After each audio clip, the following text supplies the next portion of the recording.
If you say yes to everything, you're not nice, you're available, and the world can smell it. Here's the part nobody tells you.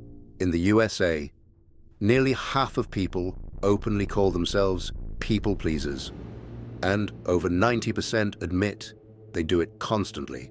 That's not a personality, that's a pattern. And in 2025, that pattern is showing up alongside heavier anxiety loads, especially in young adults, because chronic yes-saying doesn't just steal your time, it steals your identity, and it usually starts the same way. A child learns one brutal lesson. Assertiveness equals punishment, rejection, or chaos. So your brain chooses the safer option. Compliance. Fear of rejection hits the amygdala. Cortisol floods the body, and your nervous system quietly learns. Agree fast, keep them calm, don't lose the connection. That's why you feel hyper-alert in conversations. That's why you overthink your tone. That's why you replay messages and still say yes, even when you're dying inside. Self-determination theory explains the cost. When your autonomy gets suffocated, resentment grows in the basement, while your smile stays upstairs. And the longer you do it, the more your brain splits in two. You become the version of yourself that performs, and the version of yourself that disappears. So here's the rule that actually breaks the spell. The one yes, one no rule. One yes, one no. Alternate agreement and refusal to disrupt the automatic yes reflex. It sounds simple, almost too clean, because it works. It forces your brain to feel the discomfort, survive it, and realize rejection doesn't kill you. The panic is real, but the danger is old.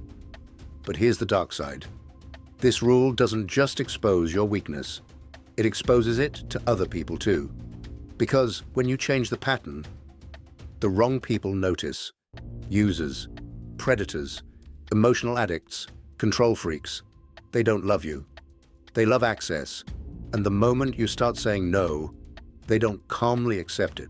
They test you, they push, they guilt trip, they act confused, they punish you with cold silence, then come back warm again. That's not misunderstanding.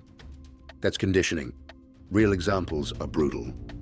People like Alicia, financially drained by a partner she couldn't emotionally leave because being good felt safer than being alone. Or Barrett, compromising ethics at work just to stay liked until the shame turned into depression and isolation. Or Debbie, the crisis manufacturer, constantly creating emergencies to pull caretakers back into orbit, never fixing the void, just feeding it.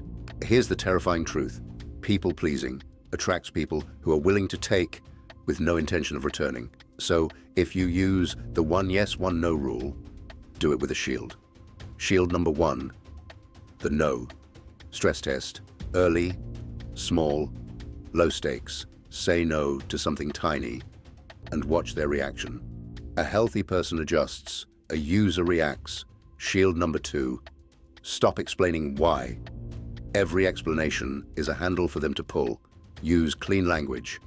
I can't do that. That doesn't work for me. I'm not available. Then stop talking. Silence is not weakness. Silence is information. Shield number three, consequence, not debate. If they cross the same line again, you don't deliver a longer speech. You deliver a smaller door, end the call, leave the room, pause the plans, create distance. Because the deepest trap is this. You think your job is to make them understand. No, your job is to make your boundary real. And listen, if you're a chronic yes-sayer, your brain will scream at you the first time you do this. Your body will feel like it's in danger. That's cortisol, that's old wiring, that's the cost of years of self-abandonment trying to buy safety. But the moment you survive your first clean no, something shifts. Decision fatigue drops. Hypervigilance calms. Your identity starts coming back online. So here's your challenge. Today, one yes and one no.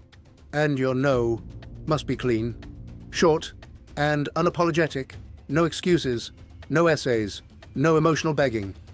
Then watch who respects you and who reveals themselves. Which no is hardest for you to say? Friends, dating, or work?